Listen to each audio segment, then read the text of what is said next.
We have about 9 plants around the world making LC3 today, and we know there's about 20 or 30 coming on stream in the next 2 to 3 years. But of course, we want to take this, further. We want to see 100, maybe 1,000 plants producing LC3, because there we can get the really massive CO2 reductions worldwide.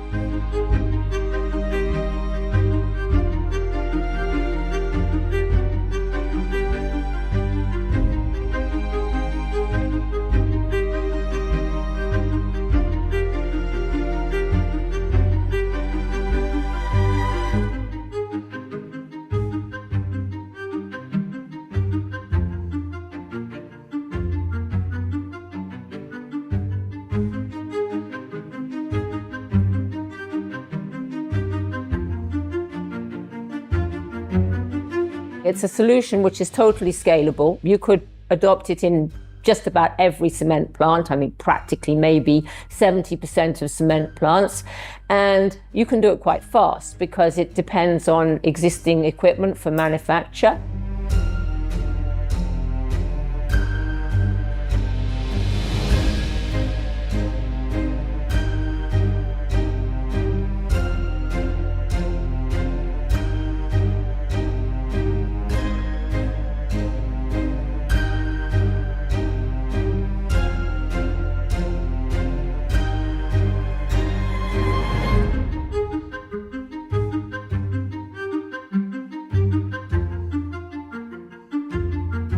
Main problem in the industry is inertia. A cement plant is working 24 hours a day, 7 days a week, 340 days a year. And in that situation, people don't want to change anything. They don't want to look left or right. They just want to keep producing what they're producing today. So it takes an incredible amount of effort to persuade people this is important.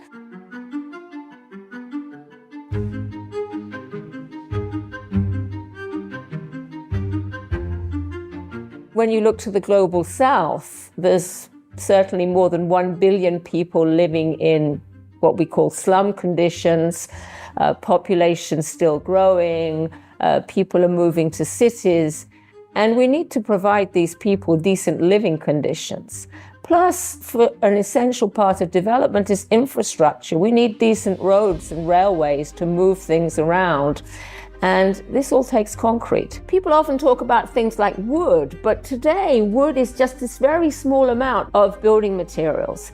And that's already not sustainable on a worldwide basis. We're cutting down more trees than we're planting. There's nothing wrong with wood. It's a great material, but we simply haven't got enough of it to make any substantial impact on how much concrete we use. We have to think about using concrete more efficiently rather than this illusion that we can replace it with something else.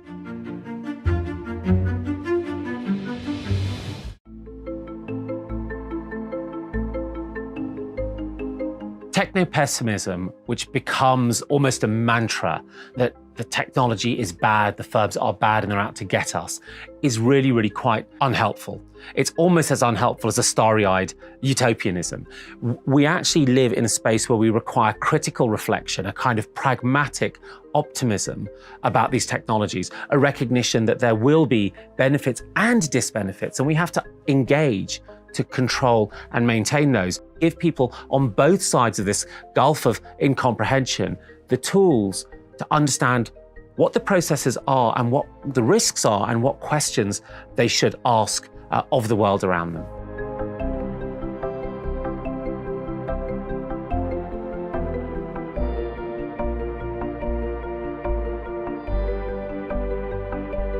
Technology is power, and we have ways of dealing with power. We understand its benefits in society, and we also understand what happens when any institution gets too much power.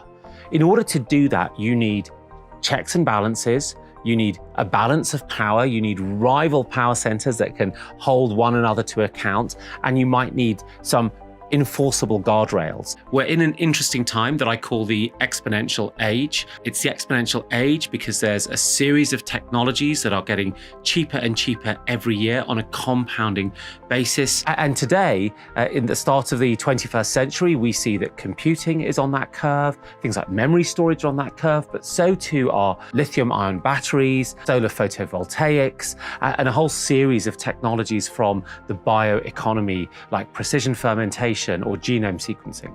Now, what that means is the technologies get better, or to look at it a different way, they get much, much cheaper. As they get much cheaper, they're much more likely to be bought by businesses and consumers, put to use in industry, and start to change the shape of industries.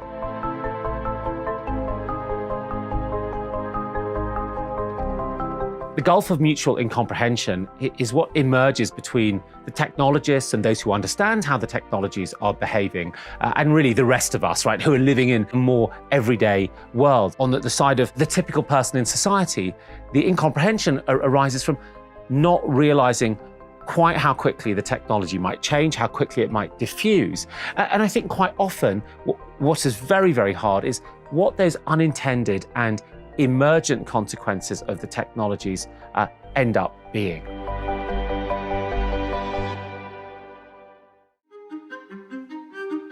Today, things that happen in the natural world can be the sources of security crises, and they can go from small triggers to big effects very, very quickly.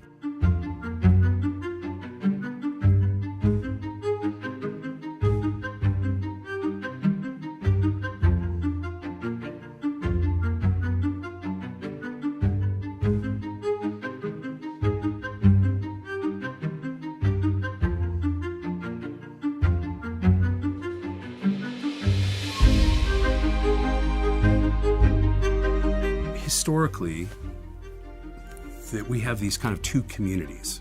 We have a community that thinks about international peace and security, and they maintain the force of arms and the resources to ensure a durable peace among nations. And we have people who are thinking about the natural world, scientists and conservationists and people who are thinking about climate change. And they're really two different kinds of cultures. They're different kinds of people. And that means we need to create bridges between the national security world and the natural security world. And those bridges are bridges of culture and shared understanding because, you can't shoot a missile at climate change. You can't invade a sandstorm.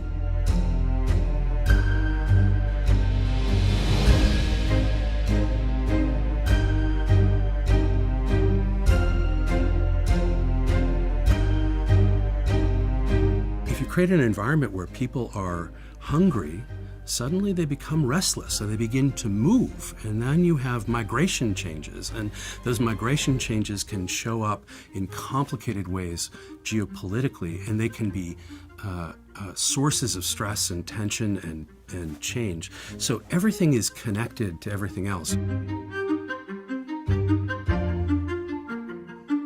You take the same disaster, the same disruption, and whether it's an earthquake or a typhoon exacerbated by climate change, or whether it's a food shock to the food security system, and it's just going to have a much bigger effect in 2025 than the exact same problem would have had in 1950. A solvable problem yesterday becomes a major global crisis tomorrow.